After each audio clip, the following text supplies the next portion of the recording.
Here I am in NetBeans IDE 8.2. Here I am in a Maven palm.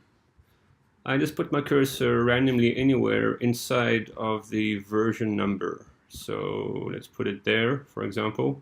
I call up code completion, and here are the available versions for JUnit. I pick one that is different to the one that I have.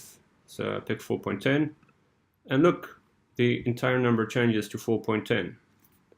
Let's put the cursor somewhere else, and I call up code completion again, and let's change 4.10 to 4.12, and look, the whole number changes. Here I am in the NetBeans IDE 9.0 VC3 build, and again in a POM file. And so I put my cursor in the middle of a version number here, and I call up code completion. And here are the various alternatives to what I have, including the one that I have. And I select a different one, and look, it ends up popping up directly within the number at the cursor, and the original number is still there, filled in with the new number.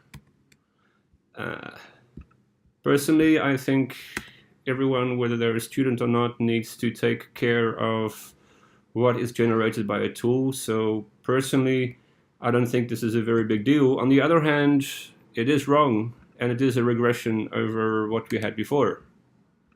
As you can see, press enter now, or I select that item, and now we have garbage. This isn't a real version number.